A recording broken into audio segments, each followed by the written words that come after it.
سيبكوا بقى من اي كباب حلة كلتوه قبل كده. النهاردة هنعمل مع بعض طاجن كباب حلة بالبطاطس بطريقة سهلة جدا وبسيطة. هيبقى معايا تقريبا نص كيلو لحمة بتكفي من فرتين ل3 افراد. هقطعه مكعبات صغيرة كده نفس الحجم ده.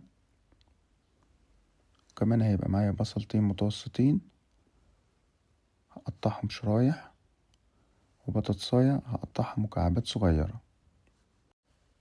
طاسة سخنة بقى على النار، هنزل بمعلقة كبيرة سمنة بلدي واي حتة دهنة عندي في التلاجة هقطعها حتت صغيرة وهنزل بيها على السمن واستنى كده لما تدوب. اتأكد ان الطاسة سخنت كويس خالص. هنزل باللحمة هقلبها خليها تاخد لون كده جميل. بعد ما اتأكد ان خدت صدمة من كل النواحي هنزل عليها بقى بالتوابل، 7 بهارات وبهارات لحمة وبابريكا وسنة فلفل اسود، وقلب بقى. بص يا جماعة لونها بعد ما خدت البهارات وخدت الصدمة، دي درجة اللون اللي هتبقى هنشوفها في الاخر في الطاجن. بص لونها عامل ازاي. ابتدي اطلعها بقى وهنزل مكانها بالبصل. هدي البصل بقى سنة سكر صغيرة وسنة فلفل اسود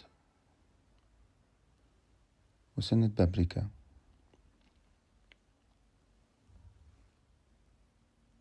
اقلب بقى البصل ده لغاية ما يدوب معايا ويدبل. هرجع انزل بقى اللحمة معاه تاني وهفضل اقلب شوية بقى عشان ينسجوا مع بعض.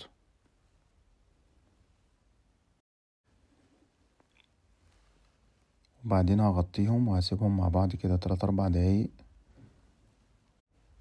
وده شكلهم بعد ما قعدوا دقيقتين 3 كده وانا مغطيهم. البصل بدأ يدبل معايا اهو. هنزل بقى اكون مجهز مية مغلية، هنزل بالمية عليهم لغاية ما تغطيهم.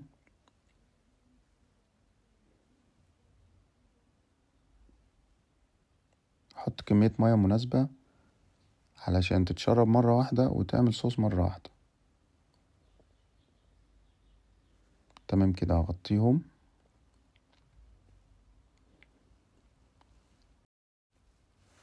وبعد تقريبا نص ساعة هفتح كده ابص عليهم واديهم تقليبة.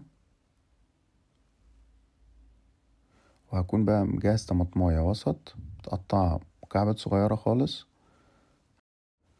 وهنزل بقى بيها. الطماطم دي يا جماعة لما تدبل وتاخد السواها كده مع البصل واللحمة هتفرق جدا في شكل وطعم الطاجن. هسيبهم بقى يتسبكوا مع بعض كويس. هغطي.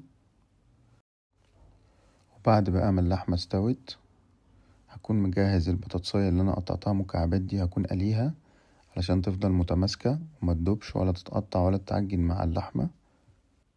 هقلبهم بقى مع بعض شوية علشان البطاطس تاخد من طعم الصوص. وهيبقى مجهز طاجن مسخنه. هنزل بقى بكل اللي في الطاسة ده جوه الطاجن. ودي خطوة مش ضرورية يا جماعة، ممكن تتاكل زي ما هي كده عادي خالص وهتبقى طعمها تحفة.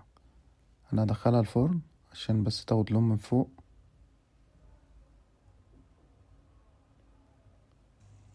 ده شكلها بعد ما طلعت. تاكل بقى مع رز بشعرية، مع رز ابيض، مع رز بسمتي، هتبقى تحفة. جربوها وقولولي رأيكم. بالهنا والشفا.